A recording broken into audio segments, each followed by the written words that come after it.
I'll go day work or something every now and then that technically that's not ROI positive for my time, but it also just allows me to reset, and I can just not have to think about, because when you're day working, you're there from the neck down, you know, like you need to do your job. You focus on your horse, you know, the boss, the manager, the wagon boss, he focuses on the big picture of whether the ranch makes money or not, you know. And so for me, even though it's work, it's actually kind of a day off because I don't have to use my mind as much.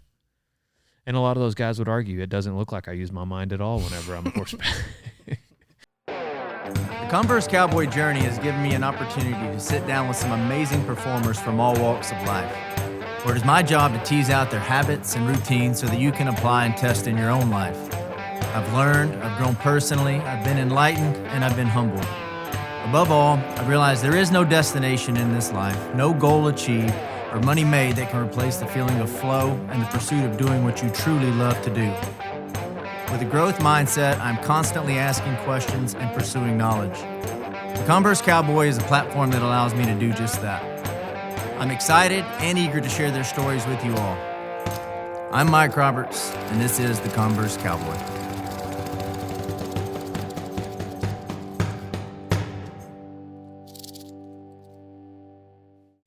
Yeah, this is your studio.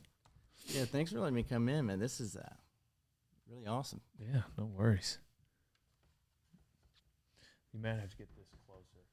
Yeah, I was trying to figure out I don't want to put this here because I feel like it's going to block that. We could also... That's off, kind of off anyway. If you like it, then we'll roll with it. It's your...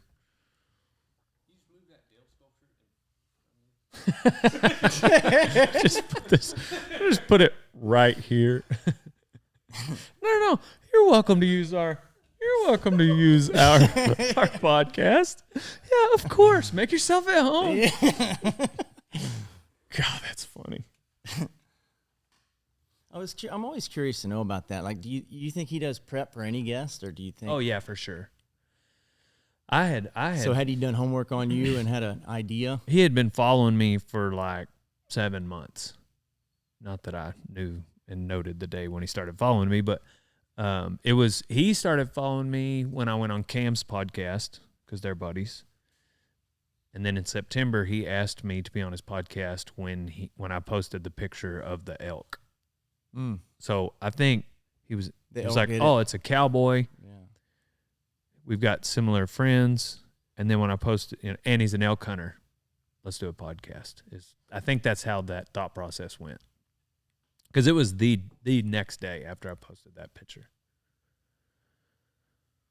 Yeah, and it was just him like, oh, this might be interesting. I think that's how he does most of his podcasts. I'm sure if he's going to have, some type of, scientist on, he might study up a little or something, I've noticed, like, he had David Goggins on, like, he read his book first. Right, yeah. Or some of it. And he speaks to so many people. I think he's just well read through that, like he just soaks up information from different guests and that he can just talk about it. I feel like he's like an encyclopedia in a way. I think he's just... Maybe surface level, maybe he can't just drop knowledge, but he can carry conversation. I think one of the things that makes him a good comedian, and one of the things that makes anybody a good comedian, is just their recall. Like how good of a memory they have, because, essentially that's all of it. You just remember this event and you attach it to this joke or vice versa. And that's what he does in those podcasts. He can have a conversation with Elon because he remembers this, he's just smart. Right. I think he's just an intelligent individual with a unique perspective. Perfect podcast host. Yeah. I'm not just trying to ride his nuts. I think that's why, there's reasons why Tom Brady's the best quarterback. There's reasons why, I'm the greatest bull rider of all time. Well, are we rolling? Is this thing good? We've been rolling. We're good? Okay. And he's been doing it for so long, right? I remember when I started this podcast, and it was an idea in my brain for like 2 years before I did anything. And somebody told me, they said, why do you have this resistance to do it? And it was like this unknown, this fear that we create in our own brain. And they said, well, can you tell me what Joe Rogan's first 20 podcasts were like? And it like sank in then. Nobody really sees the beginning, but kind of like a hobby of mine. I like to go Dave Chappelle, Eddie Murphy. I go to the early days and see what they were then, and then I'll watch stuff now. And I did that with you. When you messaged me yesterday, I got on my prep hat and started doing some research, and I looked up July 1st, 2013. That's it. Dale Brisby Bull Rider 1, I think is what the title is. Yes. Yeah. Yeah, that was 11 years ago. Next month. In about 30 days. That's, yeah. If my math is correct.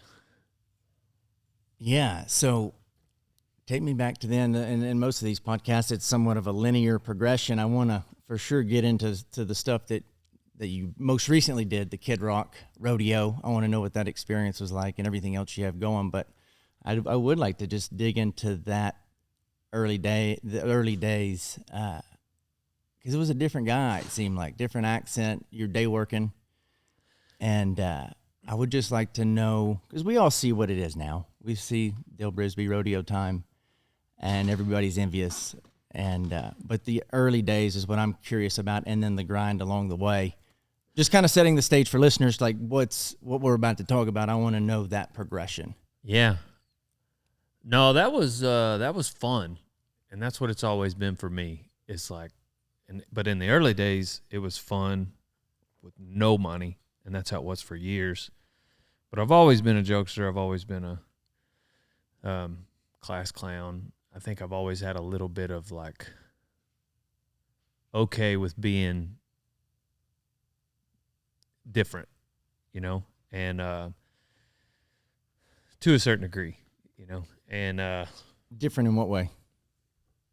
was just unique from whatever was surrounding me. Like maybe it was my classmates or at a rodeo or, the guy wearing a funny hat or whatever. Like I was just always okay with being different, like peer pressure was, I don't think was quite as, it wasn't quite the same for me as it was everyone, I don't think, like I was okay with being different. And so the first video got turned on, and that's what that was. Like me letting the world know what they should already know, that I'm the world's greatest bull rider, and I don't even know why I'm having to say this again. It's been 11 years. If you guys don't know it, if you don't know, don't worry, your mom does. But anyway, no, I think that I was having fun, and that came out in the video, and that was something that I enjoyed doing. We were always prank phone calling people, and so that attitude got put on the internet.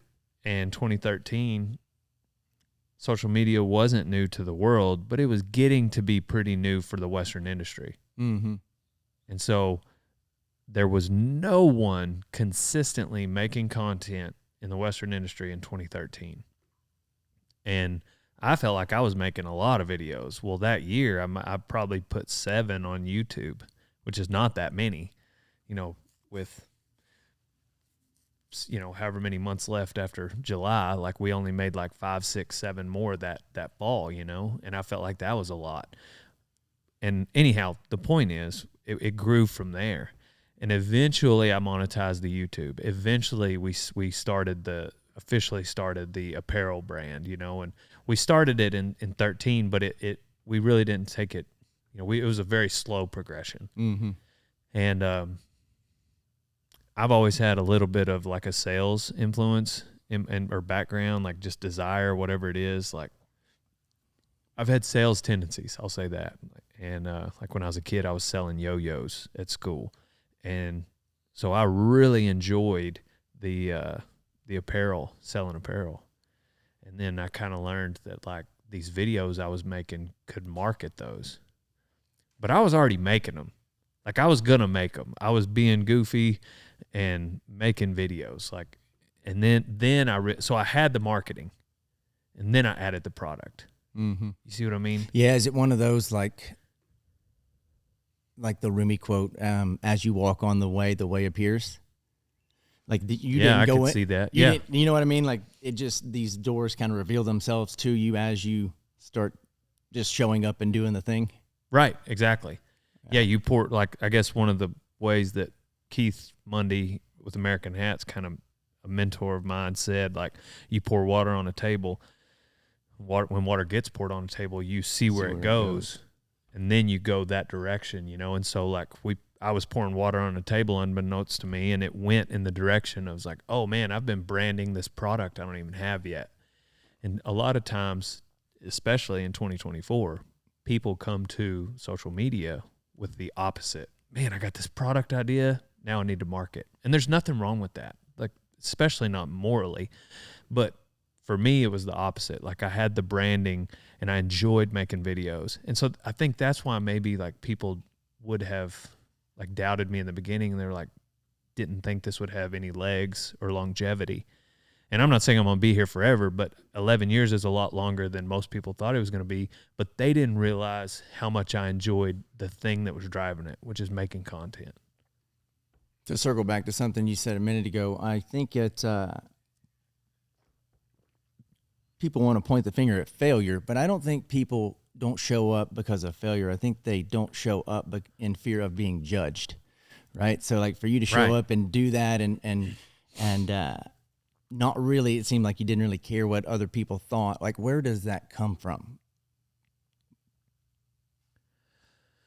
I think my mom, you know, I think my mom's like a goober, and she's just kind of extroverted, and, you know, like, she would always embarrass my dad. My dad was like a little more straight-laced, old school cowboy, a little bit of a hard ass, you know, and he liked to have fun. Don't get me wrong. He's a rodeo cowboy, but my mom was the loose cannon of the family. Like, she was just, she was always cracking jokes and whatnot. And so that's kind of what I think where that comes from for me. But she was my biggest fan. I loved to make her laugh. And it would make my brother and sister frustrated, like how much more she would laugh at me than them. So you're saying you're your mom's favorite? I'm not. She is. Sorry, brother and sister. And then my grandmother, too. Like, it was just like, yeah, I mean, my grandmother still talks about me driving my three-wheeler across the yard. She was about to leave, and I knew she was coming out of the house, and I'd read this book, Captain Underpants, and came, I mean, like 45 miles an hour across the yard with just in my tidy whities and a cape on, you know, on this three-wheeler, and whatever. It was just a moment. I don't remember it other than the fact that she brings it up all the time, but she just, like, was crying, laughing, you know, and that brought the most joy to me. And so when I'm able to recreate that on social media, it's like, it's fun. Mm-hmm. And that's what I was doing long before there was a paycheck attached to it. Like, Right. It was just this thing we did in the afternoons. Like, somebody might go play a round of golf. Well, we were making videos. I definitely want to get into that and how you were making money in those early days. But before I do, there was a quote from, I think, the very first video: "Simplicity is the ultimate sophistication." Da Vinci. Yeah. Where, dude, I'm just watching these videos and I'm like, was there a script? Is this just top of the dome? Like, how did you create these things? I don't remember what book I had read right then. I think it was, to be honest, I think it was the Steve Jobs biography right after he had died. And I just read it like maybe that week. And I just thought that was just the most, I just thought it was a cool quote, you know, like this Apple computer right here. It's just the design for Steve Jobs was just a slick design that was just a very efficient product, whatever.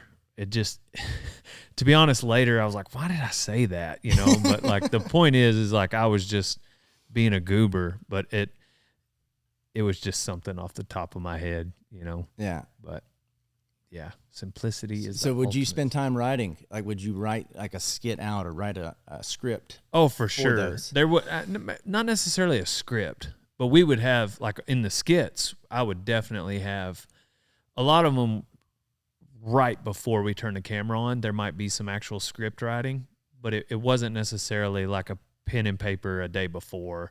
Mm-hmm. It was more just, this is the idea and this is what we want to get accomplished.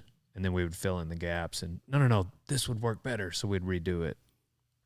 But that's kind of how that worked out. So like a 5-minute video, how long would y'all shoot to get that 5 minutes?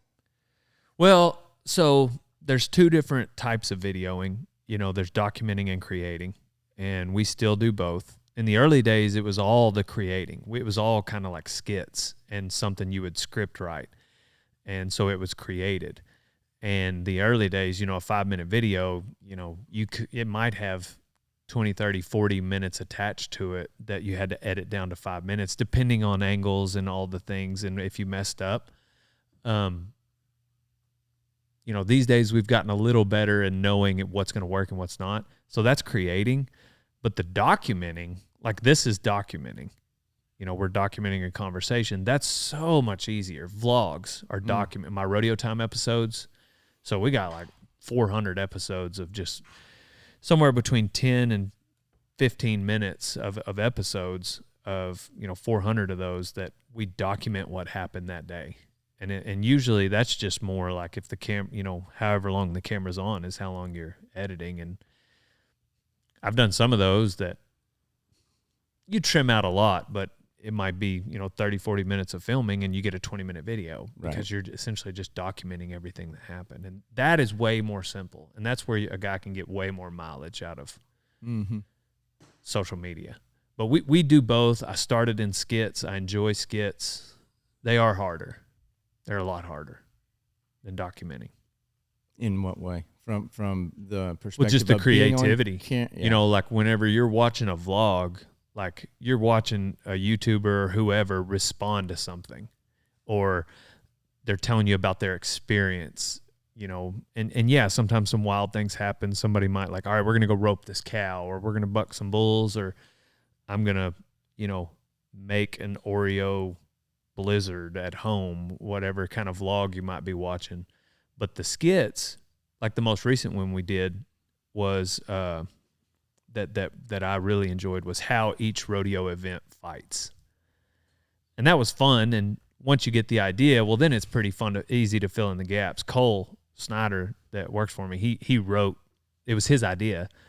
And essentially we walked through like, bareback riders, breakaway ropers, calf ropers, you can imagine some of the jokes we had to make, even how a judge would fight. And so that was super fun, but that's like what we cut our teeth on in the early days. Right on. And there were a lot of them that tanked that nobody really ever saw because they were just not that funny. But and those are the ones that keep everybody from doing it. Right. Yeah. Because they're worried about something tanking, worried about like, man, I'm going to look like a goober. Yeah. But it just didn't. I mean, my first NFR, like I went out in 2013 or whatever year it was, wearing mud boots and no T-shirt and a vest, and you know what I mean? Did people recognize you though? Yeah, they did, but the ones that didn't, like I looked like a homeless man just walked in. Yeah. And so like having to be okay with that.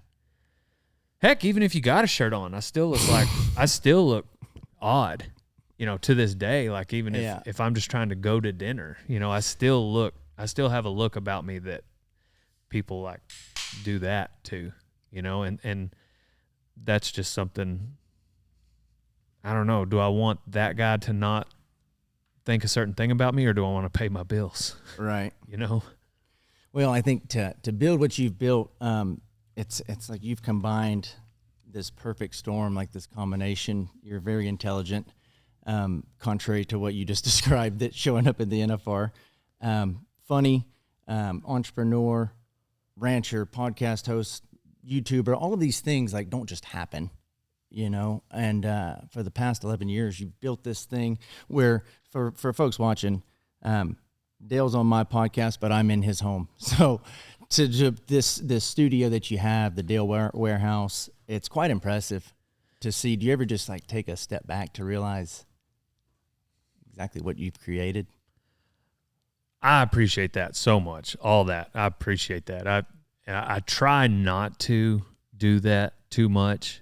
I was watching a clip the other day. Mike Tyson went on on stage with Grant Cardone, and he was like, God ordained this. And Grant was like, yeah, but didn't you have to do this? And he was just like, no, God ordained this. And I just loved how much he stuck to it, you know, and Grant was just like, well, that didn't work out, you know, because Grant's he's trying to encourage the audience to work hard.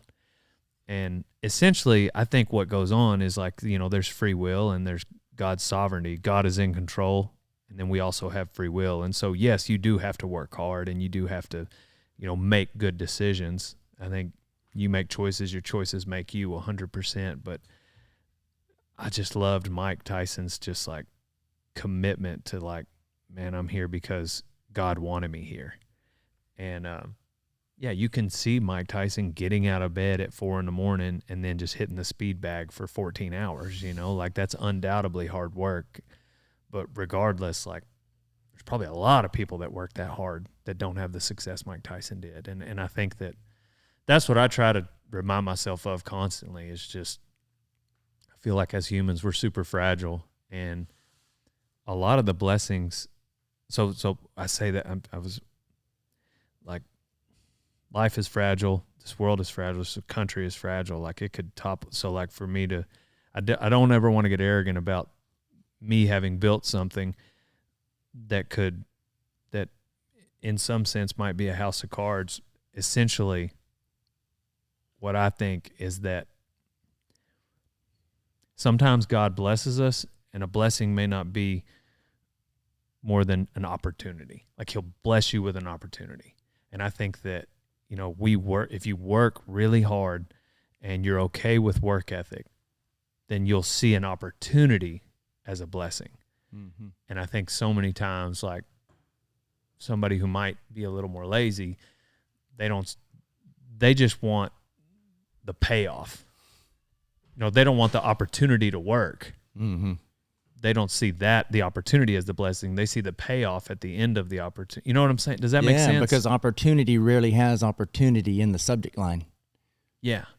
Right? Yeah. It comes down to perception and how you choose to view whatever that thing may be. And the other thing, too, is an opportunity isn't going to just knock on your door. Rarely. Like, you got to go pour water on the table and see where it goes. You got to, you know, like, let's start making videos. And then it goes you know what I'm saying? Like nobody knocked on my door and said, here, put this hat on. We're going to go make a video and you're going to have X amount of employees one day. You know, that's not how it happened. You know, we went out and did this thing and then we did it for a decade. And you know what I mean? Like it's just, we had an opportunity and we went and tackled the opportunity. What was the vision at that time, though? When you started making those videos, did you think, this is how I'm going to make a living? Or were you doing what you just said, like just having fun? We were having fun, but I'd be lying if I didn't say that, like, if I said I didn't think it could lead to something, because I had such an interest in sales. And I saw, because like my granddad was like, all these kids these days on their phones. And immediately I thought, well, I guess I could give them something to watch. Mm-hmm. And then once the website showed up and the Rodeo Time apparel, and I just thought, man, these videos, like I could be the mascot for my own brand. And so I'd be lying if I said I didn't think it could potentially be something, but I just never, each year it's just amazed me at like the opportunities God puts in front of me. Mm-hmm. You're like the Western Gary V. Yeah. I think it's like 2016 or 17, but it might have been earlier than that. I think at least 16, but like I got to a point where I needed to slow down on how much I was listening to Gary V.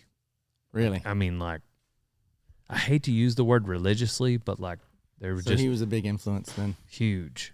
He was the only place to turn to. Nobody was, because part of his deal was like, give away value for free, and it'll come, you know, and that's how you'll brand. Mm. Well, everybody at the time was like, pay for this course on social media, pay for this. And that made so much sense to me the first time I heard it. And so, well, anyways, in that lesson, he gives away it all for free. Like he has this one deal, it's called the 4Ds, Daily Digital Deep Dive. And you can pay, as a small company, you can pay, I think it's like $10,000. You go up to his studio in New York and you get this intense one-on-one with either him or his team session. And they deep dive into your company. Well, there's Roundtable, and there'll be 5 companies, and Gary Vee's there, and he'll sit there for 2 hours, and he'll go around and answer questions. Well, he records the whole thing, and he puts it out as a podcast. And every other week, there would be one of those, and he's giving very explicit advice to these companies in different, and you can listen to it, and he gives it away. And that's just unheard of. So, like, I would, like, podcasts like that, I mean, I would take notes. So that was the only education that I had was Gary Vee. Have you met him? We have FaceTimed 3 times, but I've not met him in person. Right on. Yeah. That's cool. But yeah, and then so in that, I just randomly DM'd him one day. Like, he already had like millions of followers, and he just responded. And I was like, dang, like, this joker's doing $1 million deals left and right, and he just stopped in his day to respond to a YouTuber in Texas. What was the question? What did you ask him? I was asking him what he thought about mortgage on a house. Like, because I was really trying to get into, you know, just like Robert Kiyosaki, Dave Ramsey, which camp is a guy in? And he said, well, if the interest is low, don't pay it off. Was his advice at the time. So, which I so want to go down that rabbit. I want to go down that real estate trail. That's a. And I was just, he doesn't talk about that much because he admits, like, he's just not a real estate guy. Like, that's not where he spends his money. And so that's why I had to ask him, because I couldn't find him talking about it anywhere. Yeah. You know, he's a serial entrepreneur. Yeah. But he respects it. And that's what's interesting. It's like with investors, it's like people are either, there's a lot of real estate people that are like anti-paper, but there's not any paper people that are anti-real estate, which is interesting to me. But yeah, real estate is the common theme. You know what I mean? Mm-hmm. Like, everybody agrees that real estate's a good idea. Yeah. But a lot of the real estate people don't necessarily believe in paper. Being like, you know, like stock market investments, stuff like that, whatever. That's what I mean when I say paper. Just, I don't mean necessarily paper cash, but anyway. As the quote goes, don't wait to buy real estate and wait. Yeah. I like that. Right. Yeah. Yeah, I feel like anybody that like gets in the flip game would be something that would make me nervous. You know, well, I'm not in the flip game. Look at but 2008. That's what happened there. Yeah. People banking on appreciation that never happened. Yeah. And that would scare me. Toasted. Yeah. I want to circle back. How were you making money in those early days? Like, what was paying the bills for you? I was Leroy and I were managing a ranch, and yeah, that was my day job. And then after that, an oil and gas company owned it, and they sold it. And the guy that bought it offered us a job, but I knew that this was an opportunity. And then a couple of other I had like 2 very serious ranch management positions available, but I was rodeoing at the time. Like, I don't want to say full time. It was more circuit stuff, and I would dip my toe into, like, you know, outside of the circuit occasionally, but I was rodeoing as much as I could. And so I didn't want to just go commit to something that wouldn't allow me to rodeo. And then I saw that I could, you know, do so. Anyhow, whatever, long story short, I moved here and started working for my brother-in-law. Here being Newcastle. Yeah, I've been here since 2015. And, well, that's where the warehouse is. I don't live in Newcastle. I live in Winnebago. But the warehouse is in Newcastle, and at the time I lived in Newcastle. And how were you able to afford the camera guys and the production costs and all of that stuff? So it was camera guy at the time. It was Randy.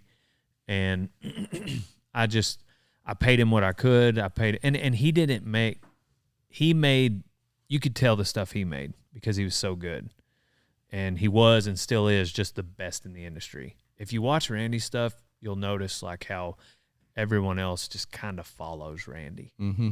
Like he sets the bar for cinema in the Western industry, you know. For sure. And anyway, so he was when I went from ranching to day working for my brother-in-law, running yearlings, and I was rodeoing, and then in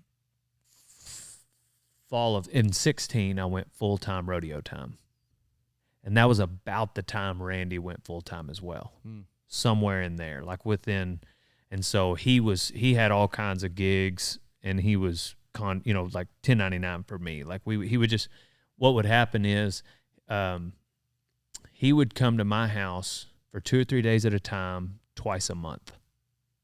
And we would film as much as we could.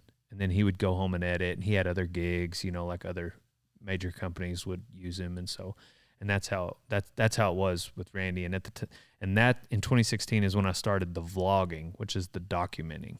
And so Randy and his expertise mixed with me filling in the gaps with vlogs. That's when I was full-time, because I was full-time Rodeo Time. And so those extra hours I now had, that's when it really started to grow, was 2016. Was there a tough decision, like, to step away from pursuing rodeo and then going down this other path with Rodeo Time and the videos?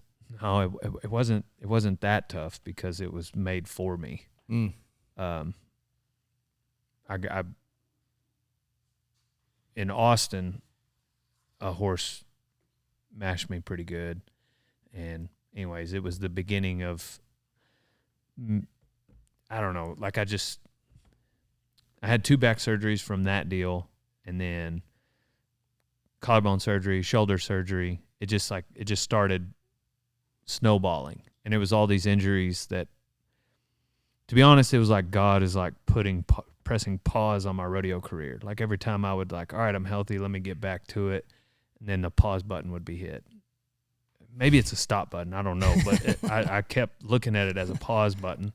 And like right now, I'm not cleared to ride. Like I had my shoulder came out of socket for the 5th time, and so Tanny was like, all right, we graft a bone. And right now I'm still technically recovering. I saw him about 2 weeks ago, and he's like, you're not ready, don't do it.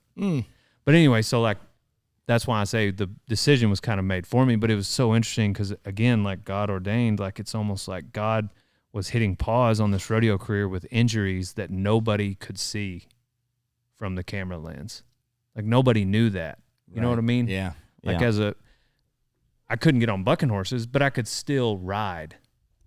You know, after my back surgery, I had to take a break from even riding a horse, but like I could stand up and make a video. Mm-hmm. You know, I could still be, and then I got to a point where I could be a cowboy, but I didn't need to get on a bucking horse. Yeah. And so I've not called it quits, and my God has just continued to hit pause.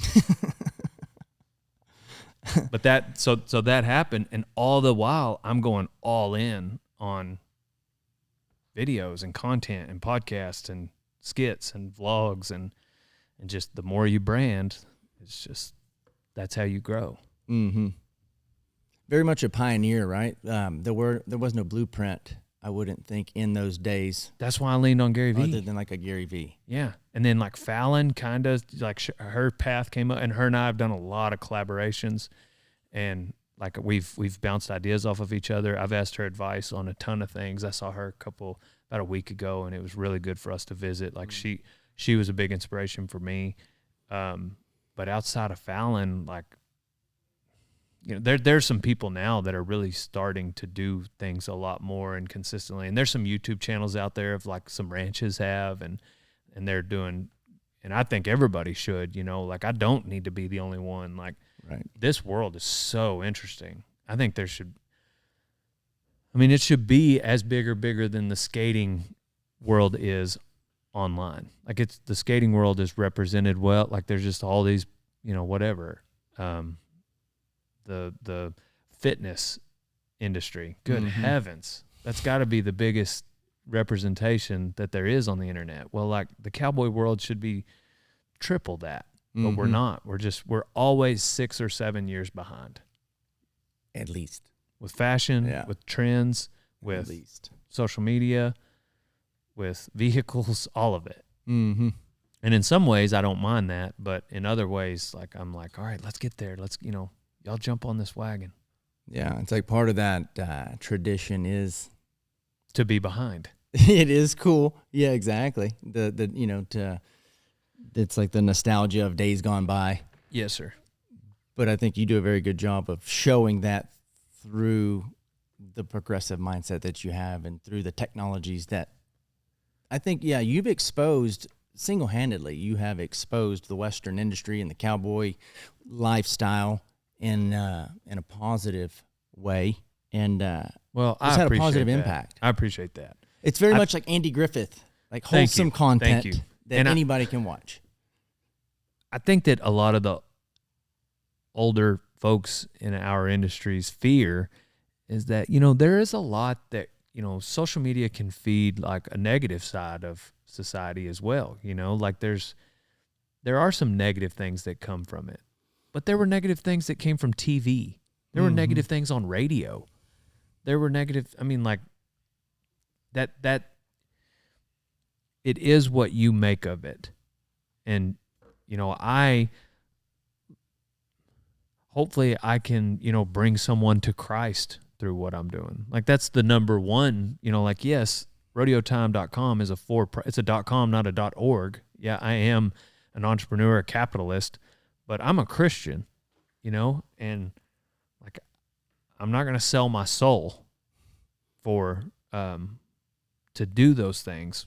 So like what if a guy is using the internet, and he's a regular Christian dude that's a small business owner? Well, maybe it's not the internet that's bad. Maybe it's just sometimes it's just like a gun. Exactly. That's the analogy I was thinking of. Yeah. And I think so sometimes, you get some older people that are like skeptical of what it can be used for. Well, like, all right, if they turn it off, fine. You know what? Literally, like, yeah, I'll figure out something different. But so long as it's turned on, why don't we give them something positive, funny, encouraging to look at, spread the gospel. Mm-hmm. Yep. I'm not a preacher though. Like I don't consider myself a preacher. I like to respect. I think that God put me where I'm at, a cowboy comedian. And I think it's okay for me to preach, but I also like, I don't necessarily at this point right now feel led for my videos to turn into sermons. You know what I'm saying? Like I got where I am by making people laugh. Mm-hmm. And I can preach as much as I want, but I'm also, because that's how I felt tempted to. Like I felt in the beginning, or not tempted, convicted. I was like, man, I need to like preach more. And one of my buddies, my accountability partner, who is a pastor, he's like, man, it's okay for you to just be a funny cowboy who's a Christian. You're not every post needs to have scripture attached to it. There's nothing wrong with that. Yeah. But there's also a world where it's okay for, a football player to play football and he's a Christian. He doesn't have to necessarily just go quit and start pastoring. Right. Makes sense. I'm going to go back to the beginning, just one quick question, and then we'll move on. But the voiceover of your intros back in the day, it's Rodeo Time. Let's get her on down the road. Jay Cooker. Really? Yeah. His song, Rodeo Man. Rodeo Time. Time to get her on down the road. Yeah, we used it at the beginning of some vlogs for a little bit, and then the podcast for a while. And I thought he wrote it, but it was an older song called Rodeo Man. And if I wasn't put on the spot, I could probably recite the lyrics. But if I were just driving down the road, I could sing it. But I'm a rodeo man. Anyway, yeah, Jay Cooker. And I used it a couple times, and then he called me, and I was a fan of his, and he called me, and he was like, at first he started off like giving me a hard time, but he was just joking, and I could kind of tell he was joking, but he told me his son watched my videos and thought they were funny. And anyways, I've seen him at events since then. Like it was super funny. Like I was at some rodeo after deal and he was singing, and I walked across the deal and he was singing Rodeo Man, and he said something about Dale Brisby in it, and it was just awesome. Just like super cool moment. Speaking of Dale Brisby in songs, what about Cowboy Scale? Yeah, so Kojo and I. Did you have a hand in writing that? No, I didn't write it. He wrote it, but I think it was the first NFR. It was either 13 or 14, and he was playing at the South Point, and we had some mutual friends. I want to say Cody Webster connected us via text message, but I went on his tour bus after his concert, and we stayed on that bus and talked till like 4 a.m. And it's just kind of a funny story, but like we were born on the exact same day. We're the exact same age, and we'd both ridden bulls in the same area, maybe even at the same bull ridings, we think, but like just didn't really know each other. But I knew some of the guys that he had traveled with. And so we had and then he was just giving me like it's like, man, this is kind of when you're doing these deals, and because he was much further along in his career than I was at the time and still is today. But anyways, we were walking in to the South Point, and I had run out of money, and I was staying with Chuck Swisher and at the South Point. That's why I was there, because I did have a room at the Excalibur. Well, anyway, so I walked in, and he gets off on a floor, and as he's telling me, he's like kind of wrapping up, and he was like, and he gets off of the elevator, and he's like, and man, just never forget. And the dang elevator door shuts right when he's like, and he was being serious, like he wasn't trying to set up a joke, but I was like, whoa, and I could just hear him laughing on the other side because he knew just that moment. But like we always talk about that because like I didn't have his phone number at the time or whatever. Or maybe I don't remember, but like I never found out what he was going to say, and he didn't remember what he was going to say, but I've always wondered like maybe that was the $1 million secret right then. And anyways, then we've been buddies ever since. And that's awesome. But Corblund, Ned Ledoux, Red Steagall on that same song, were you all in the studio at the same time? No. I went over, me and Donnie went down to Melody Mountain, and I sang with, shut up, Donnie. He's already laughing. And I went in the booth with Josh Serrato, plays for William Clark Green, bass player, right on, super good dude. And anyways, Donnie's laughing because that part I nailed, and it sounded great. And then I was like, send him the chorus. I'm going to sing the chorus. Well, like there's no, like, I can kind of hear the music, but I'm in the booth. I got these headphones, and I can hear myself. And so, like, I sing the chorus, and then they play it, and it was the worst sound singing that, like, I mean, it was something out of a comedy movie type horrible singing. And I don't think I was set up very well, but also I'm a terrible singer. Really? Oh, my gosh. Apparently. There's no line. That clip was bad. Donnie's got it somewhere, and he uses it as blackmail. Like he's gonna put it out. Like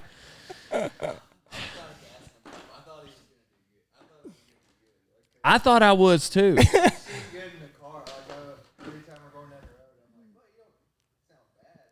But I sounded bad that day. Really? I don't know. I think I was kind of listening to myself as I was singing because it was a delay on that headphones in the booth. I major props. Maybe with more practice, I could just like belt it out. But yeah, no, my singing career is. I'm gonna stick to YouTube. I was gonna say maybe a round 2. Go back in the studio, give it another try. I don't know. Stick to what I'm good at: riding bulls and punching fools. When did you realize that this thing actually could have some legs and be something big? Well, I think I had. So I moved here, and I was living in my sister's office. There's an apartment, a really nice apartment, but it's above her office at a grain elevator. And when I was working for Chet before I moved to Winnebago. And anyway, that's when I kind of began. I wasn't taking any money out of Rodeo Time. Like it was essentially just like all the money we made from shirts went back into shirts. And, I'd pay Randy, but I wasn't paying myself. And that was about the point where, the apparel had been going for 2 years, and it was like, okay, I think with a few strategic moves, I can pay myself and afford to, get my own house. And so I think 2015 is when I really started to think it. 2016, whenever, because he had sold, we had shipped the yearlings, and he was like, all right, I think I'm going to start buying. This is my brother-in-law, and he was my last boss, and he was the best boss I'd had. And he's like, I think I'm going to start buying some yearlings. And I was so nervous when I responded to him with, man, I think I'm going to try this out and rodeo and do videos and sell apparel. And he was like, okay. And that afternoon he had me replaced. So I was like, well, dang, that wasn't hard. Which makes sense. Like, you're not that good of a hand. It's not like he was probably relieved, to be honest. And so yeah, that was a transformation though. So I went home, I just bought a place. I'd moved out of the deal and had a house and a few acres that needed a lot of work. The house, the land, trash everywhere. I mean, it was a dump. And for the first week, like, I just worked my tail off. And I looked up and I thought, because that's what, we do. That's how we were raised, like, if you're not sweating, if you're not grinding, like, then you're a piece of, you know what I mean? Like, and I was like, oh, dang, this is not income producing work for me anymore. Like, literally it was like 5 days in a row. I was like, man, I've accomplished a lot. I looked up, I'd cleaned a lot. And then I realized, like, yeah, but none of this makes me money. Mm-hmm. Like, you're self-employed now. Like, there's income producing work and there's busy work.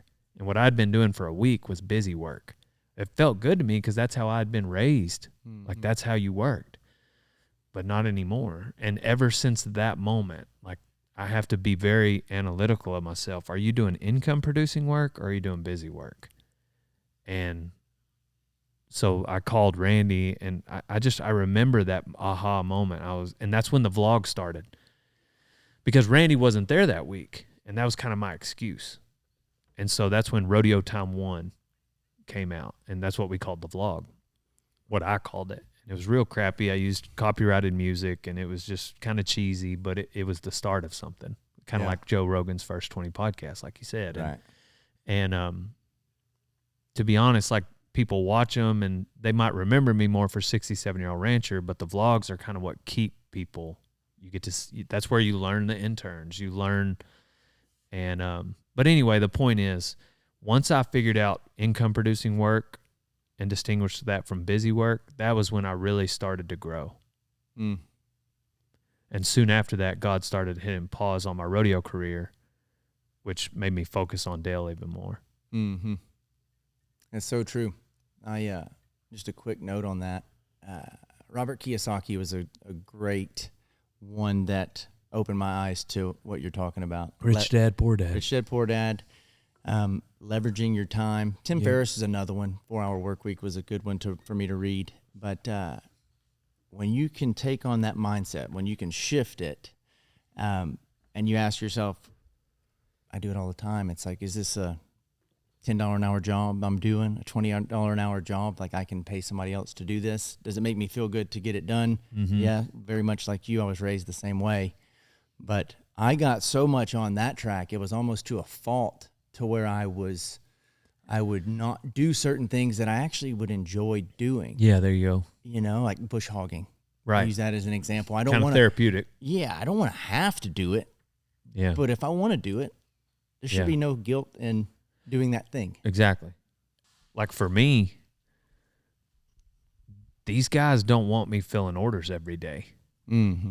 You know what I mean? Like, if we're not filming, could I be emailing the next podcast guest? Should I be DMing this person? Should I be business develop, and that was another thing Gary Vee did for me. And he outlined 4 things: creating content, distributing content, engaging with community, business development. And so in those early days, if I wasn't creating or distributing, I was DMing people back. I was tweeting people back. I was texting people back. And then the 4th thing was business development. And I went down those 4 rabbit holes, and now I've kind of had to put on the hat of running the Rodeo Time apparel company and managing people. And so maybe that would be business development, but I guess the point is I'm trying to set my day. I've been trying to realign lately to get back to that number 1 and 2, creating and distributing. But you're right. Like I told these guys, I don't need to be, you don't want me to fill orders out there. I'm the I'll make the video that sells them. That's what you want me to, so we all have a job. And, but I'm like you, I'll go day work or something every now and then that technically that's not ROI positive for my time, but it also just allows me to reset. And I can just not have to think about, because when you're day working, you're there from the neck down, you need to do your job. You focus on your horse, the boss, the manager, the wagon boss. He focuses on the big picture of whether the ranch makes money or not, and so for me, even though it's work, it's actually kind of a day off because I don't have to use my mind as much.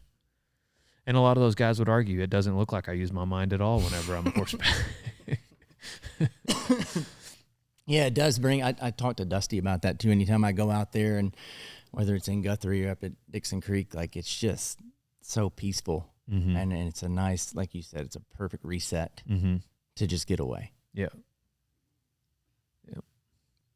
As you have grown, I talk about this with musicians a lot. The expectations that come along with that, whether it's from yourself or from others, how do you handle those expectations? I would say, the expectations from others, the at least the ones that affect me the most are probably the ones that, my employees, whether it's providing for them or making sure that which it may not appear like this to them, but making sure I'm doing right by them. That would probably be the one that affects what I do the most. As far as my own expectations for myself, I probably feel the most at peace when I have just put out content that I know provides value, and then I have a camera roll with a dozen assets ready to go. That's when I feel my work has been fulfilled and I've done my job. But expectations, and then I've got other expectations I answer to. I've got a few sponsors, I guess the one that matters the most, though, it would be the market, the audience, my viewers. Yes, that's the one that's matters the most. I guess that's where I want to go with that is how do you create content? Are you listening to them, or are you, I don't want to use the word pander, but are you trying to cater to an audience, or are you just doing what Dale Brisby wants to do and putting out what you think is valuable? No, I think that might be what gives me the longevity I feel like I have in this industry is like I said, I might go day work for a vacation. I'm going to go spend a week somewhere, and granted, I'm going to do some Snapchatting here or there, so it might appear like I might be, but I'm there for myself, for my soul, and so that's going to reset me, and I'm going to come back energized with new ideas and ready to move forward. So it works out that our audience craves that sort of content, and stuff about that, references to rodeo. Well, that's what I was already doing, so I think that I have found something I enjoy doing, and I hopefully will continue. I think I've been able to present it to my audience in a way that they find entertaining. At the base of what I do, and which probably should have been the first thing I said on this podcast, is I've got to bring value.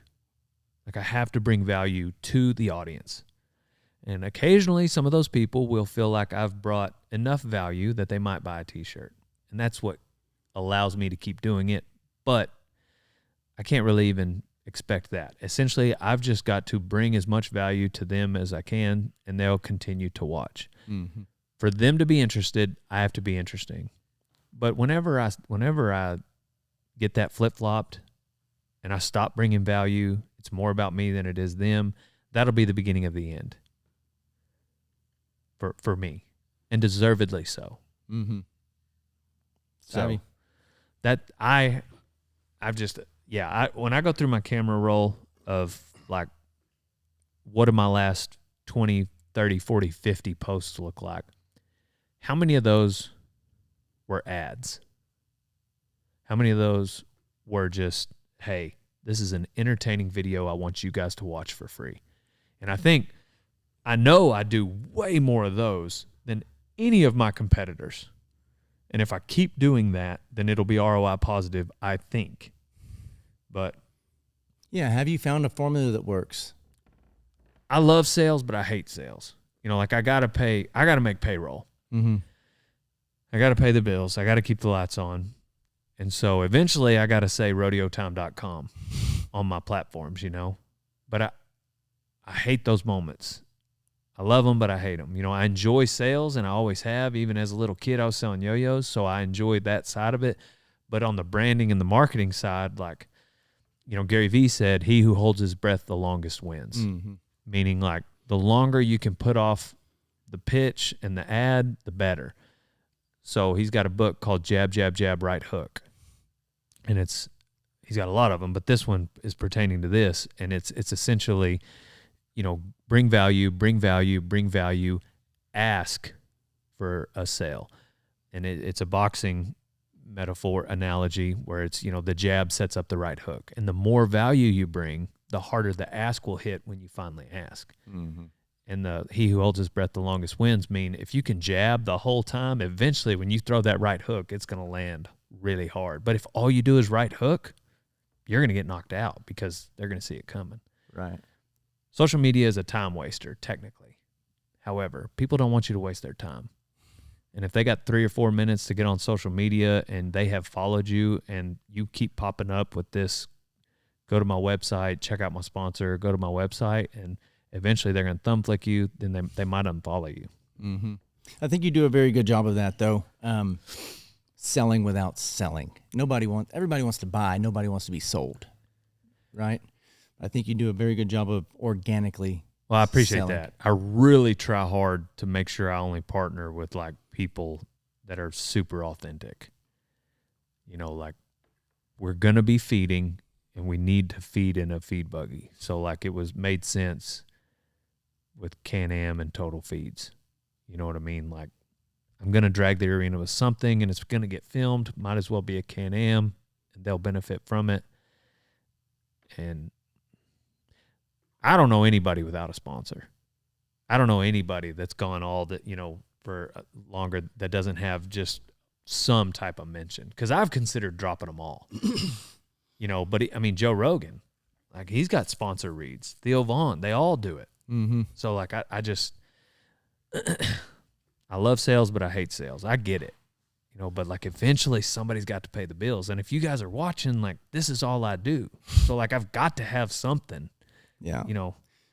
Going back to something you just said and something you told me off camera the first time I came up here and visited with you, that anybody watching this that is going to create any kind of content, I think would benefit from those who hold their breath the longest win, right? So don't seek the monetization. Don't try to monetize too early. And I'll let you speak now. Like, you tell me what you told me then, like, don't try to monetize. Wait till they come to you. Oh, so you mean just like when to even have the conversation? Right, because like you told me, like sponsors. Yeah, sponsors, and if you reach out, they're going to say, "Oh gosh, the budget. You just don't have it." Yeah, and strategically, like, why wouldn't they? Like, they might secretly, like, let's say I don't know who, whatever, whatever ABC tractor company. I need a, like, I feel like I need a tractor right now. And I go and I'm like, hey guys, man, I'd love to get a skid steer and a front end loader and a tractor to plow with. And they're going to be like, ooh, man, Dale, times are tough right now. Like, all right, we'll do this for you. How about we'll loan it to you and you can buy it from us at the end of the year? When secretly they might be like, jackpot. They might be thinking that, but like, I've given them the leverage since I'm the one coming to them. Like, and so when they come to you though, you've got the leverage. They want you. And it's not necessarily something that I'm not just trying to be a asshole about it. Like I'm essentially, I just don't like having to convince people. I agree. I don't want to go to ABC Tractor Company and just convince them, hey guys, because then I feel like I've got to prove myself. And with my personality, I'm going to be overselling like every time I'm in this, oh, check out my tractor, when like I don't want to do that to my audience. Right. But when they come to me, I know that means they really want me. They're already convinced. I don't have to convince them. Mm-hmm. And they're sold on the fact that I could do benefit to them. And so, Can-Am and American Hat is the best at it. Like Keith Mundy gets it. He doesn't want you to just always like take off your cowboy hat and push American Hat onto the lens, that sticker on the back of the hat. Like you don't have to do that. No, just wear the hat while you're doing cool stuff. Right. If the sticker makes it in there, great, and that's marketing, I think. Mm-hmm. And so it works and it gives you leverage. You're able to charge more when they come to you. It's like, that's just, yeah. And that's with anything, with a job, with a girl, with if you approach the girl, she doesn't know who you are. You got to sell yourself. You've got to convince her you're the guy, So true. Yeah. If she comes to you, she's already convinced. Yeah. And so, well, it goes back to, again, what you said. You provide enough value, somebody's going to recognize it and want to be a part of that. Yeah. Tell me this. I like that. Really like to hear the answer to these questions. Anybody that is successful, there is no linear path. It doesn't go from the ground up straight to success. The past 11 years, I'm sure, have been up, down, sideways for you. Is there what I'm going to call a favorite failure or a perceived failure that at the time it really sucked? You didn't understand why it was happening, but it launched you to get even better. I've got one or two in mind. I can't, so this warehouse in the back that we added on, I wanted to print my own shirts. And so I think now at this point, it's maybe been a year and a half ago, but I was like, I think that, to be honest, I was nervous about my T-shirt provider. Like they were making some changes and I was like, man, if they went down, what would I do? And so I was like, well, what if I printed my own shirts? I really enjoy running this company. Maybe I could print my own, quote unquote, bring that margin in-house. Makes sense, right? Mm-hmm. Like on paper, and so first person I called was a sales rep. Well, what do you think they said? Like, it's a great idea. But essentially she told me her path was like the same as mine. And she was like, brands like you are who we sell the most to right now. They're starting to do their own printing. And I was like, well, I would imagine, I've always liked sales. I never would imagine that I liked selling shirts. Why wouldn't I like printing them? And so I bought an expensive printer. I devoted a bunch of time to it. I started building the warehouse back here. We went to trainings and I hated it because I wouldn't imagine selling. I enjoyed selling shirts. Why wouldn't I enjoy printing them? Well, the difference is the sales and the printing, not the T-shirts. Sales is sales. Printing is a service.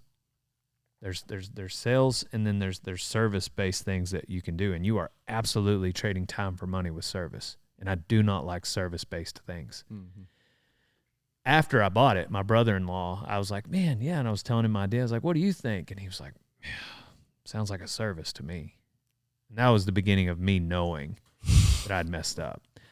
And and then I thought, well, what if one of my employees loves it? What if this is their thing? Because there's people that dig printing, and they all did it and they all printed because they're team players and their company, and they'll, they're here for it and they'll do whatever I ask them, but nobody enjoyed it. It's so hard. Printing is so hard. Mm-hmm. Like the temperature, the humidity, the inks, the passes, like you got to clean. It's so hard. And it's so cheap. These companies charge you nothing. And it's like, yeah, I got all these shirts made. They cost like $10 each. Yeah, but how much was the blank? Oh, the blank was, the printing was like $2. It's like they charge nothing. And I was talking to my friend Jeremy Melanson. He's been on a couple of my podcasts. He's a home builder. We rodeoed together. He's one of my best friends, him and Dusty. And Jeremy and I were talking, and he's like a psychiatrist. Jeremy is. You should meet him. He builds custom homes. He's the one that got me into real estate. He gave me Rich Dad Poor Dad. Oh, right on. But now anymore, he's a consultant for people that want to build a home. Y'all should look him up. Jeremy Melanson, turnkey. Yeah, I'd like to meet him. Yeah, he is.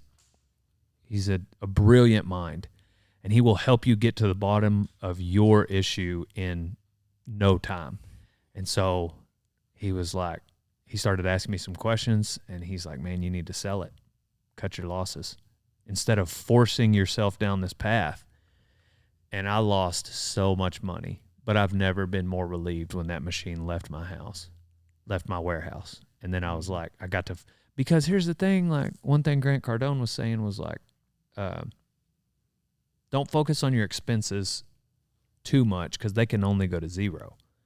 If you focus on your sales, that's blue sky money. It could go to the sky. You focus on your branding. And that's what I was focused on my expenses of the actual t-shirt. Because at the end of the day, like if you're paying $8 for a shirt, well, we sell them for $31 online, and that sounds like a huge margin, but the reason we do that is because most of our shirts that we sell are wholesale. Well, we sell those for $14.95 to Cavenders. So you spend $8, $9, $10. Like I'm only making $5 on a t-shirt on most of my shirts. Well, why don't you sell them for 18 or 19 or 20 online? Because then Cavenders wouldn't buy them because they don't want me to sell them for cheaper than they sell them. Because when they buy them for 15, they have to sell them for 30. You see what I'm saying? Oh, yeah. And so it makes me look like an a-hole online, but really it's like, no. What really moves the needle for us is these wholesale accounts where we make $5 or $6. Anyways, I'm not trying to say poor, pitiful me, but I'm just saying so I'm trying to get my margin down so that where the bulk of my shirts are going wholesale, I can actually make, an extra $1 goes a long way when you're only making 5 or 6. If you can print your own and get that down. Anyway. There's like a fine line of like the ratio of like what you bring in house, what you sub out. And I'm thinking about my own business as you're saying that, and I can relate. As you grow, you have to scale. And that means more employees. That means more money going out. Therefore, you have to have that much more money coming in, right? What I didn't like about the service was I got to doing the math on if we printed all of our shirts, every single shirt I'd sold in the previous year, if I'd printed all of those, ultimately that I was like, that's not enough. I don't love it enough that's even like. The savings wasn't that much. Right. Well, it wasn't enough for me to justify it. Right. The growth, and then to grow, I needed to get another machine, more employees on the service side of things. And then I thought, man, let them have it. Pay the next, and in the process, I met more T-shirt printers. And so I was like, I'll just use them. Yeah, my sales rep, when I called her back to sell the machine, she was like, yeah, I know like 5. Like you can just call me and we'll sub it out somewhere. And yeah, you might have Why didn't you tell me that before you sold me this thing? Yeah. Well, she probably did, but at the time, like I was on this one trip. That was what you were doing. I was already sold when I called her, Yeah. and all she did was like, yeah, you might as well. You know what I mean? It wasn't her fault. It was my fault. But like that term, bring that margin in-house. And if you hadn't done it, I'd have to think that thought would be lingering in your brain still today. Like, what? And that's I should have done that. I got a new guy here that is a little more in charge of the business side of things, and he was telling me, he was like, man, I think you would have been dumb not to try it. Right. Like, what if this was somebody's, and they love running a t-shirt printing company, Mm-hmm. and that could have happened because those guys are out there, but it didn't. Anyways, I don't know if that's the kind of failure that you were looking for whenever you asked that question, but Well, yeah, I got to think at the time you're thinking, that's the holy big one shit. for me, just Yeah, because it this was so much sucks. money. Yeah. It was so much money. For me, it was. Yeah. Like, I mean, go get you. Anyway, but I don't know. I've got my interns are probably tired of hearing me. I've been reading this book and reading a lot of books on it, but I like the idea of failure, and everybody talks about failure so that you can learn from it, so that you can win. But there's this. What's the name of the book? It's just called Humility. Andrew Murray. It's really old, like written in like the late 20s. And he says, accept with gratitude anything that reminds you of or brings you to your need for humility. And he goes on to talk about like humility is the beginning of like dependence on God. Like there's a certain level of pride where you just literally can't be dependent on God. And everything that made Jesus was his humility. Everything that made the devil was pride. Well, what Andrew Murray was saying with that quote, accept with gratitude anything that reminds you of your need for humility, is he's saying like you need to be grateful for the things, the failures that humble you, just because humility is that important. Mm-hmm. Not so you can learn from them and go win. Yeah, you might do that. Like you need to be grateful for a failure just because humility is that important. And so that's hard. I'm not saying, but that's been what I've trying to wrap my mind around failure lately. Like it's just hard, but not impossible. Yeah. It's a perspective shift. And yeah, for sure. But anyway, that's a whole nother podcast. That's a whole nother rabbit hole that It could almost be used as like a trigger. Yeah. Once you experience whatever discomfort or doesn't align with your agenda for the day, like to tune into your awareness and just be grateful for it. I'm writing a book on gratitude right now, and so anything. What's it going to be called? I don't know. I've got a long list. Essentially, when people ask, I'm just like, it's about the phenomenon of gratitude. But I don't have a title for it yet. But Every day like this week, so like I've been trying to learn jiu-jitsu. And so my instructor comes in, and then Cole, and my instructor's a blue belt, and then Cole's just better than me. And so like this morning, like it's like we took turns 3-minute sessions and get beat by my instructor, then Cole, and get beat by my instructor, then get beat by Cole. And I was just, because I have an ego and I have pride, and it's the best way for me to start the day. Just getting my ass kicked again and again for a full hour. It's just like you just walk away from there. Yeah, it is. I dabbled with some jiu-jitsu a couple of years ago. It is very humbling. Right? I mean, like very humbling. You just lose all the time. But it's like hopefully you win eventually. You lose in a way that makes you want to come back. Right. That doesn't mess with your shoulder. I mean, everybody kind of knows, and like we'll just set it up. Like we do more drilling than we do just live rolling, and like I see. Like the guys know, like if they get me in an arm bar, like all right, I'm gonna give up. Like you don't have to pull my arm off.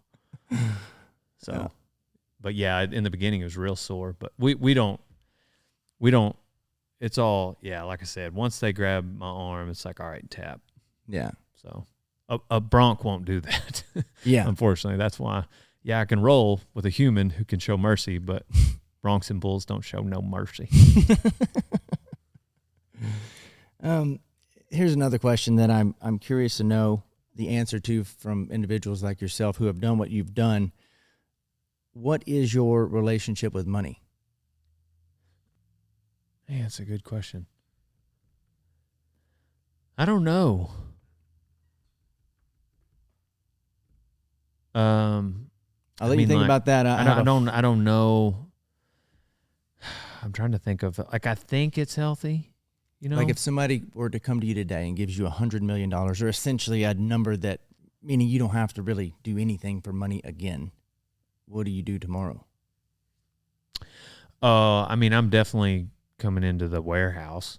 You know, like, I think I would probably do less videos because there's a lot of things that, you know, like, but I don't think I stop working. I think God created us to work. Like, I'm still going to train jiu-jitsu. I think I'd still like to make videos. That would give me a lot of money to, like, delegate more people to run certain things so I didn't have to. But I don't know. I absolutely love my schedule. My motivation right now is to keep working so we can keep operating as a business so that I can keep doing this exact same thing for the next 20 years. Mm. I took all the interns to the R.A. Brown Ranch, and Donald Brown asked he went around the horn, and he was like, 5 years, where do you want to be? 5. And I don't know why I was surprised when he asked me at the end of the deal, but I said, right here. Same schedule, same everything. Yeah. And I think as a businessman and entrepreneur that you're either climbing or falling. You know, maybe there's some plateaus to a degree, but like as a business, if we're not growing, then we're sliding back. And so I think that I need to continue to grow. I feel a motivation to, like, grow the brand. But if you could tell me I could lock in an income for Rodeo Time that would guarantee that, hey, there's going to be no natural disasters, there's going to be no upsets. So if you could lock in this income where everybody got paid, you're going to get paid the same thing for the next 20 years, and you could, like, I would sign that contract today. But I feel like we need to grow to kind of, you know, hedge our bets and make sure this doesn't happen or that, and, you know. Yeah. It's interesting. I don't know if that speaks to my relationship with money, but... Well, I think money just magnifies who you are. I do think that. I think it's a magnifying glass. I agree with that. Yeah. Mm-hmm. I think if you were an asshole before with no money, then you're going to probably be more of one with a bunch of it. What about this one? What is your metric for success? Which made some of my interns go, yeah, you're more of an asshole now. I do think that if you look through the lens of money for success, that'll get you in trouble. You know, people that have listened to me on a podcast before, they might have heard me, like, my dad died with $800 in his account, you know, split 4 ways. It's not very much money, you know. And my granddad, my grandmother's still alive, so I don't know how much he died with, but he was the entrepreneur. He's kind of who I got the entrepreneur vibe from, was my granddad on my mom's side. And both Christian men. Like, I love my granddad. Like, I don't want to, but if I had to pick the man to be and I had to be in their shoes, like, my dad is, like, I'll take this $800 man over anyone, you know? And, like, he was happy. He was a cowboy, but he wasn't a good businessman. He wasn't a terrible one, but, like, he was just kind of paycheck to paycheck cowboy. And to me, he was the greatest human being that ever lived. And I would trade anything I have right now to be that man, to make sure that man was my legacy. In a heartbeat. Yeah, absolutely. It's interesting to hear make sure that my kids, my family, my coworkers, all that, like, in a heartbeat, I would trade that bank account for, because I've got more than $800, you know. But I would be him any day of the week. Tell me this. That's interesting to hear you say that. I'm going to read a quote that I heard you reference from your dad in another interview. He said, you said, this was just before he died. I feel like I'm supposed to accomplish something great, but I haven't yet. So to hear you speak so highly of him, why do you think he felt that way? Well, so he said that he had said it a couple of years before. He said it twice. I remember both moments. He said it a couple of years before he died, and it was kind of like this, like, kind of, I wonder what else I'm supposed to do. And then it wasn't long before he died where he said it the second time. And he didn't know what it meant, but he just said, I feel like I'm supposed to accomplish something great. So the day that he died, you know, it was uncertain. He was like, he was at a rodeo. I was at a different one. He had a heart attack. He was picking up. Jacobs Crawley calls me. I'm tying in a horse in Paris, Texas, and putting a neck rope on him. And we were talking about Jacobs. I was talking to the judge, and I was like, here's the redhead here. And I answer the phone, and he's like, dude. Anyways, my dad had a heart attack, fell off his horse after the first bareback horse. But they didn't know they didn't know it was the end, you know. So the ambulance comes in, he gets in the ambulance. Jeremy, the guy I was telling you about, his mother-in-law rides in the ambulance with my dad to the hospital. And so I'd take off. I told Sammy, I was fighting bulls, and I told Sammy, I was like, I got to go find another bullfighter. And he's like, I get it, you know. And I would go out the outgate, and it was a long drive from Paris, Texas to San Antonio. But anyways, the whole drive, I was like, there's just no way. Because that comment, it was weird because I knew my dad was going to die. The day before I'd seen him, May 1st, was a Wednesday. And he was going to his rodeo, I was going to mine. I shook his hand. And when I left there, it was maybe the hardest I'd ever cried when I left there. Because I was like, I always knew my dad was going to die early, you know. And anyways. But what was it, though? Why did you? I think it was a blessing from God. Because for the years leading up to that, I treated my dad like he was about to die. For no reason. There was no reason for me to think that. No doctor, no nothing. He was completely healthy. He was a pickup man. He wasn't overweight. Like, he didn't have a six-pack, but, like, there was just nothing. And no red flags, nothing. But I just had this feeling. Like, I would hang on to conversations. He would make me mad. I would be nice about it. I worked for him. And anyways, I think that was a blessing from God. Because I had this completely unique perspective where I just felt like I was holding on. And I knew I thought my dad was great before he died. The things I was saying, like, I thought that for years before. I wasn't one of those kids that thought his dad knew nothing. So anyways, May 2nd, I'm driving down, and I was like, there's just no way. Like, I was in denial. I was like, he just said he needed to accomplish something great, and he hasn't done that yet. Well, anyways, he did die.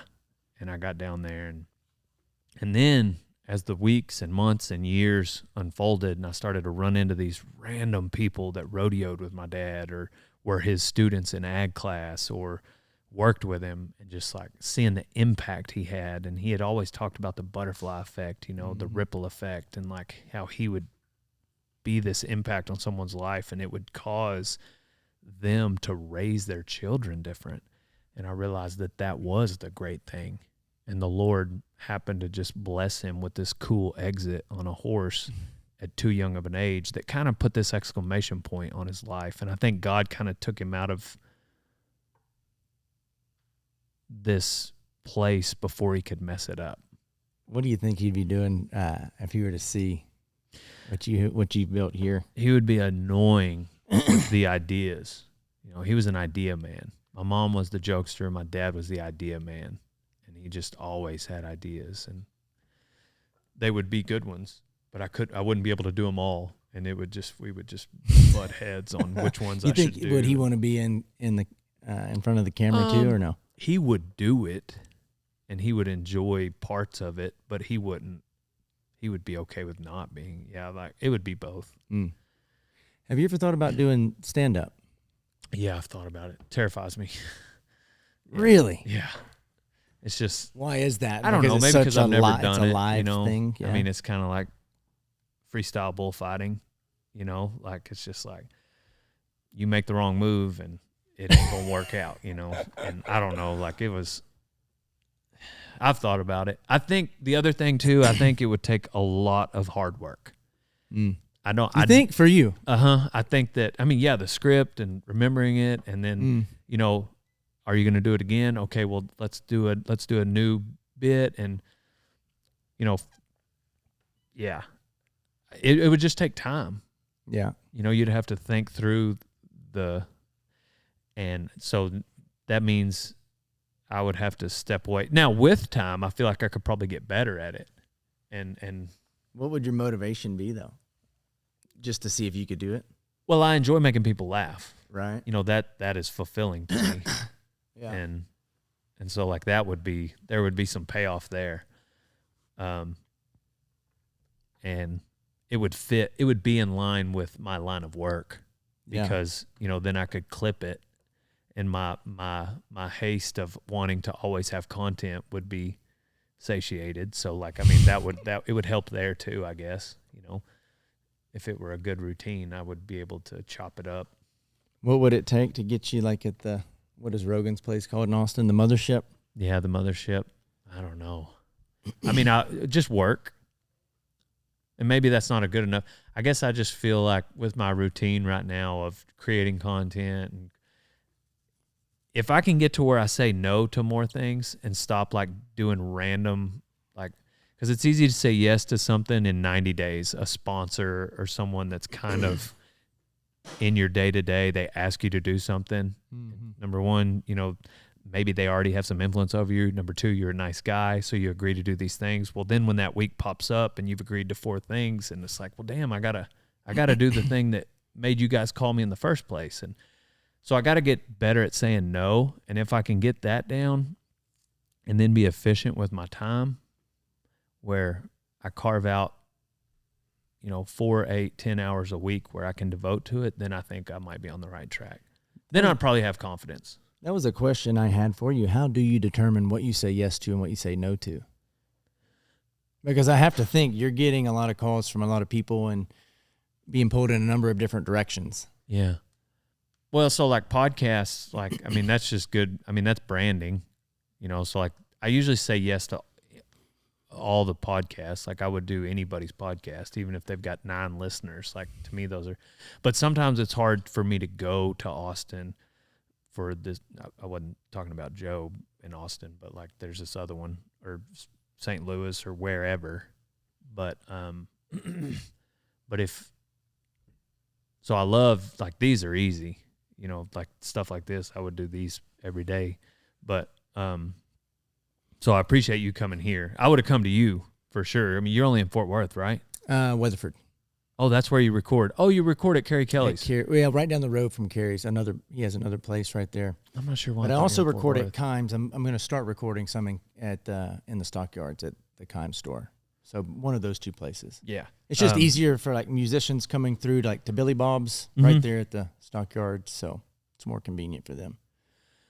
But other than that, it's usually, if it's a video or if it's, the one thing that's tough for me is booths, because early on I would go to all my booths, and the booths do better. We do see a jump in revenue when I'm there. And so I try to go to those, but I also that if I'm in the booth all day, I'm not filming. I get to engage with my community, which is good, but but it's that many less videos going out because I got to travel there, be there, travel back. What is, if you could pull the curtain back, what is the day-to-day? Like if you're here, you'll have like days that you shoot, days that you're in studio, days that you're out? So this week has been great.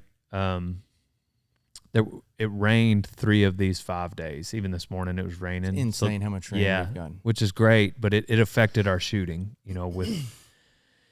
We have got to do a couple podcasts though, which I like to lean into, but I usually walk in this morning. I walked in here every day this week at about 4:45. I'll work out. We do jiu-jitsu at 6. I go cook breakfast at 7. I'm back here at 8. Have a warehouse meeting at 8:15. I'll usually be in here in the media room. We'll either chop up some videos for a couple hours if they're editing. If we're not filming that day, we'll just make decisions on thumbnails, titles. Yes, let's do this clip. No, let's not do that one. I go back in there. We look at designs. Cavendish said this. Sharp said that. We'll change those. I went out there. How's our booth going to be set up at the NFR? Go to lunch, come back. We'll go buck, film, put a mic on this person, do this interview, put a mic on me. Bucking went quick. Practice went 2 hours, so we come back, unload footage, usually wrap up 5. So we're usually pretty good about being out of here by 5. That's awesome, man. Unless it's some, that this has been a week where we've not traveled a lot, but usually there's some type of booth that weekend or somewhere we're going, fly here, do this. And that's the stuff I'd like to do less of, because that means I'm doing more filming here. And then the guys make fun of me because I'm in bed at 8:30. Yeah. I got this drink. It's called Slumber. Mountain Ops makes it, one of my sponsors. And it tastes so good. It's salted caramel. You put it in milk, put a little bit of honey in there, mix it up. Drink that about 8 o'clock. It's got that magnesium, theanine, a little bit of melatonin. Go to bed. Are you hooked on it? Oh, man. Yeah, I am hooked on it. Go to bed 8:30, wake up at 4. 7.5 hours of sleep. It's not bad. I'm with you, man. You probably got a similar routine. Yep. Yeah. Early to bed. Yeah, you seem like a morning guy. Yeah. I used to be crazy with it, like 3:30. I only do that if I just wake up. Because sometimes you wake up at 3:30. If you're going to get up at 4:30, well, like if you go back to sleep, then it's real hard to wake up. But if you just stay up, then you're fine. Well, like at that time, I was in a running group. I used to run a lot. And so we would run at 5 a.m. every morning. So that would give me enough time to get coffee and do like reading. Because you want to be awake before you do that. Yeah, some of those guys that I run with, they would just roll out of bed and just show up. Like, yeah, I can't do that either. No stretch, nothing. They just, it's crazy. I can't do that either. But yeah, some people say they like to sleep in because they like sleep. And I'm like, well, why do you wait so long to get in bed then?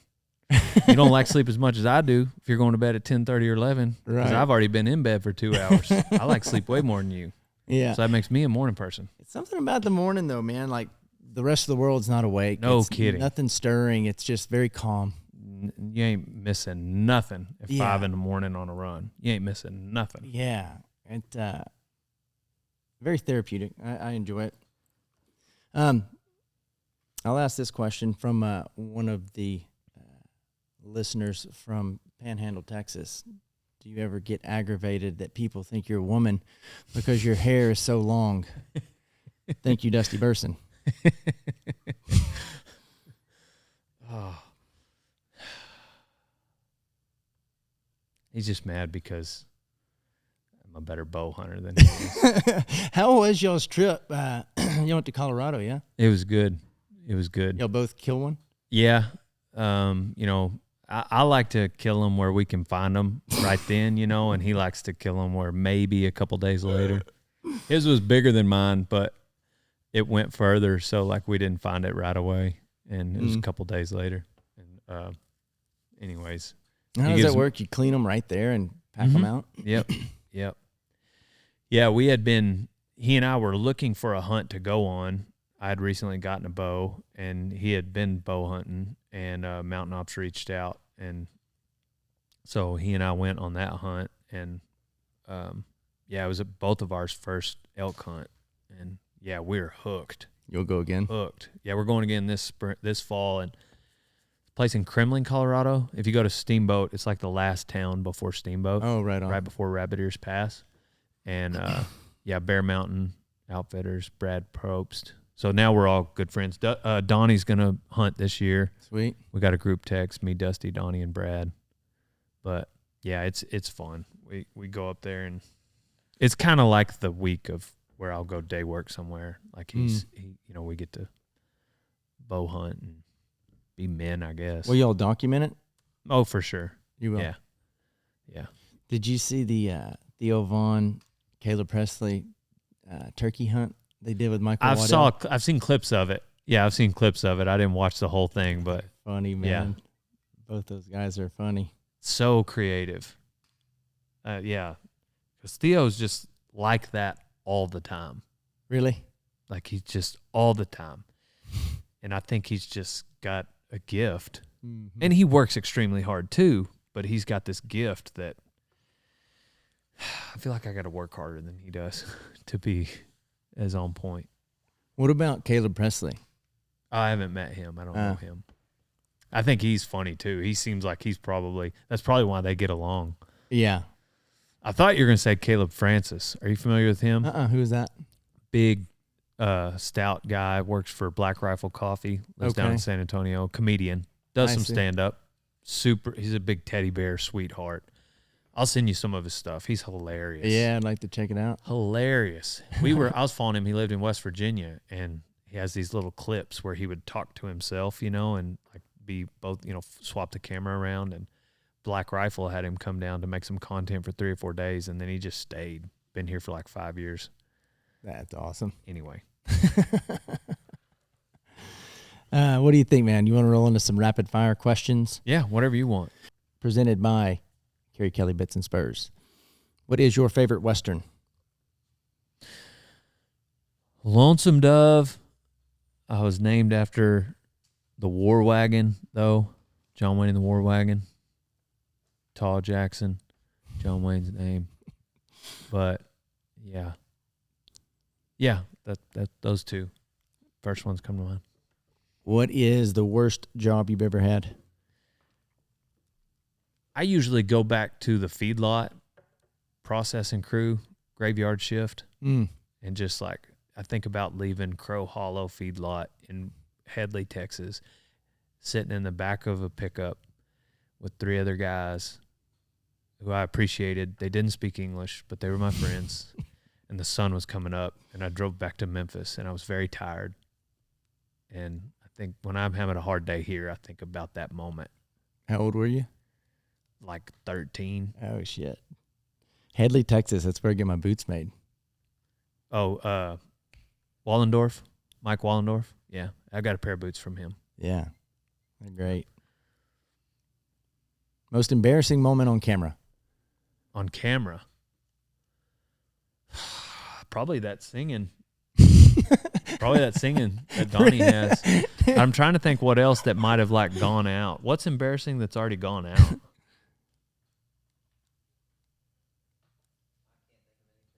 Did y'all put that out? No.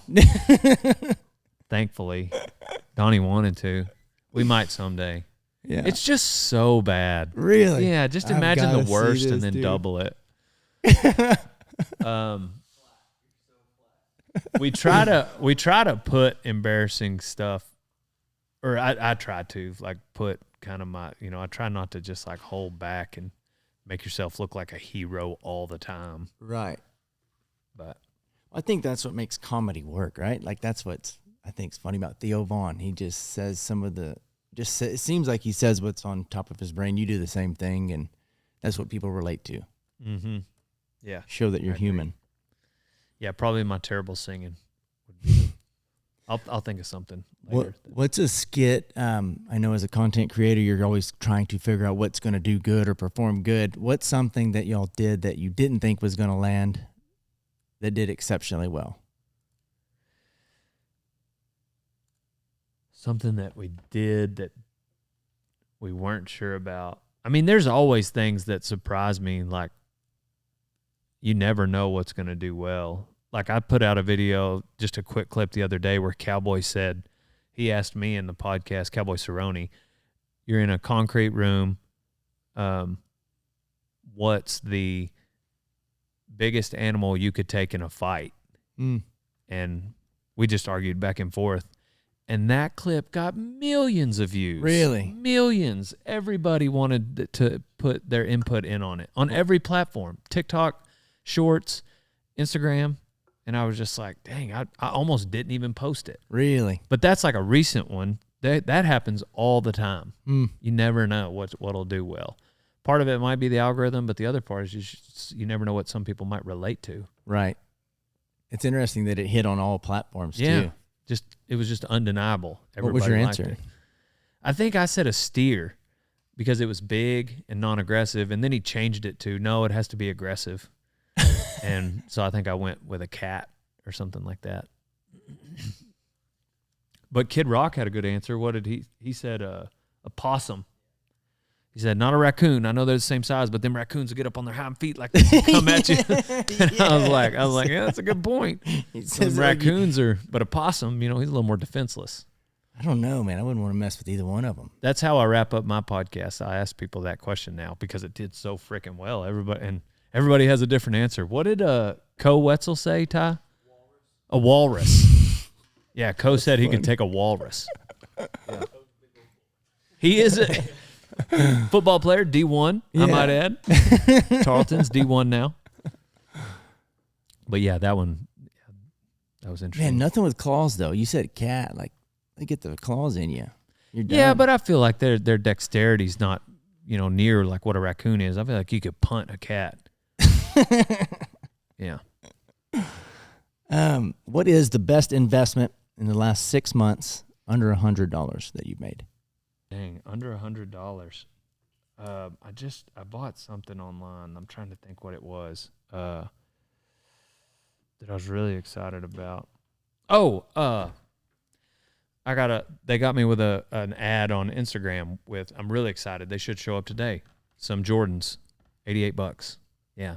So you got to wear tennis shoes. Yeah, I got some J's. Heck yeah. But they kind of got a leather look to them. So I think they really pegged me. They know I like basketball and I'm a cowboy. So they kind of got like this leather look to them with Jordan on the side. I was like, sold. Joke's on you. I'd have paid more.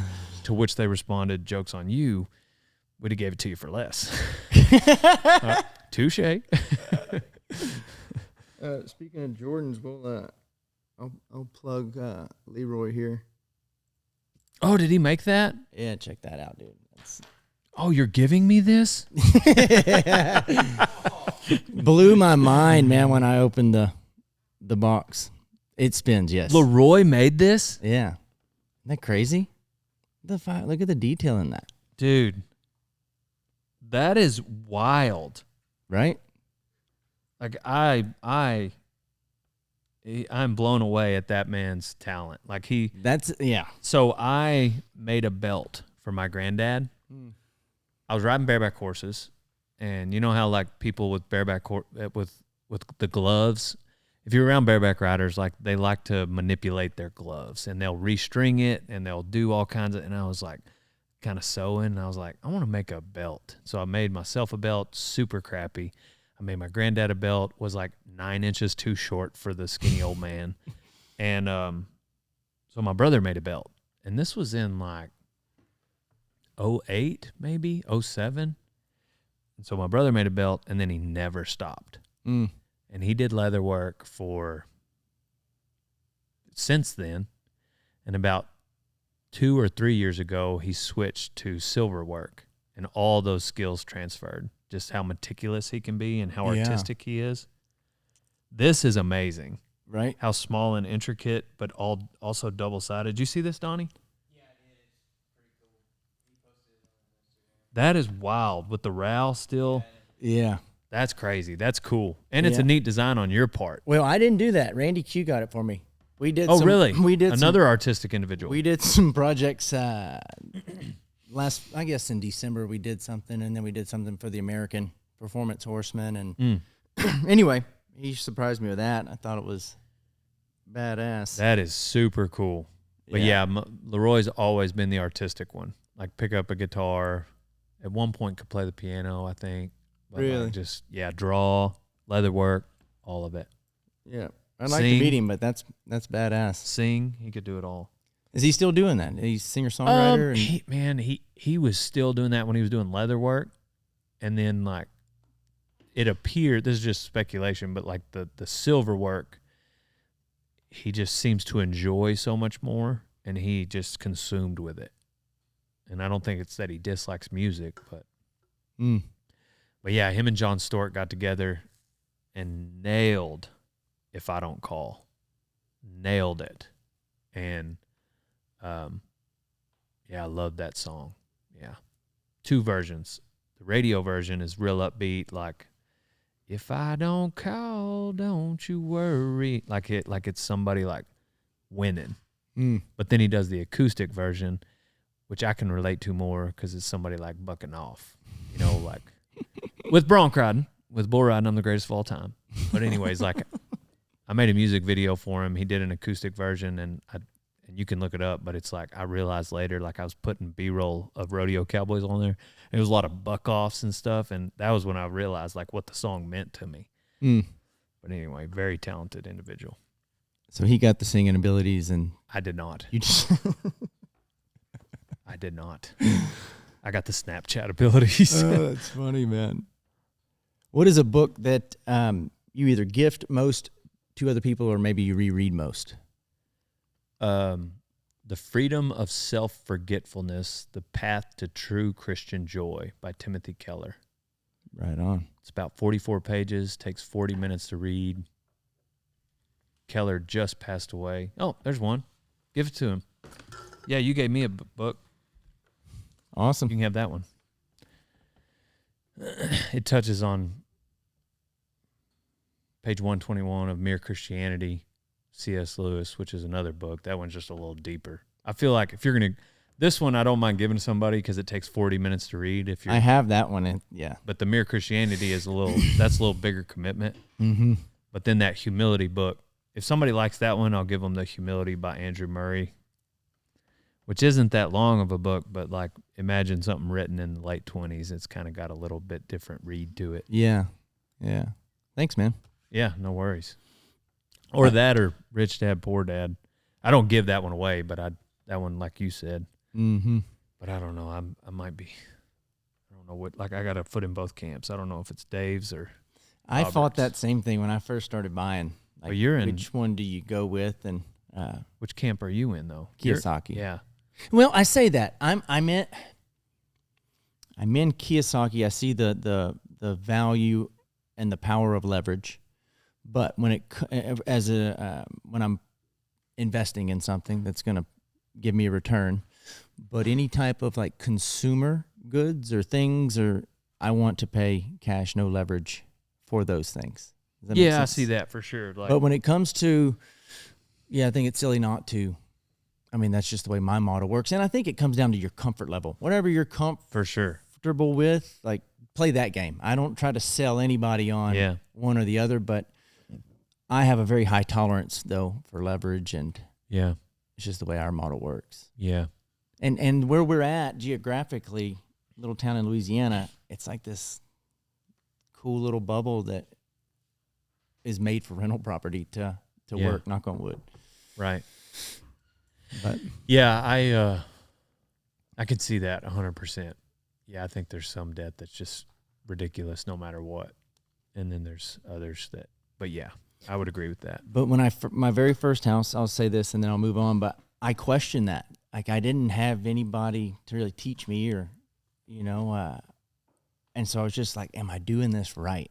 Do I need to be paying cash? Do I need to pay for my own renovations? All of the things. Yes. And so I found I went to a Kiyosaki seminar. I may have told you this before. I don't know. Went to the free weekend. The free weekend, they sell you on the weekend, and then the weekend they sell you on the big deal. And so you get nuggets throughout, but at the end of each they talk, said, it's like, pay us hey, $30,000, we'll give you the real deal. The inner circle. And so that's what I did, and that has paid me back I don't know how many times. Yeah, if you use it right, they're probably worth it. It answered all the questions I had at the time. It's just like, gosh, should I do this? Like, which camp? Is Dave Ramsey right or is Kiyosaki right? It gave me some clarity, I should say, on a lot of those questions I had at that time. But yeah. I stole this question from you. I saw you ask it. I don't know where you're at, but Hollywood decides to make a movie about your life. Who's going to play you? Oh, dang. Man, I guess right now, not just because he's on the front of my brain, but like I would hope maybe Theo. That would be funny if Theo Vaughn played me. If I didn't play myself, but that would be funny. That's funny, dude. I think about all of the little memes that have his face on them, Right. Oh, yeah, like the little kid will be like the singing stuff. Yes. Yeah. Have you seen the one that the little kid's like preaching in a church and it's got Theo's face on? Dude. Yeah. I'll pull it up here in a minute. That's funny. Yeah. Okay, 2 more for you. What was your favorite cartoon growing up? Ed, and Eddie. Ed and Eddie. Ed, and Eddie. That's hilarious.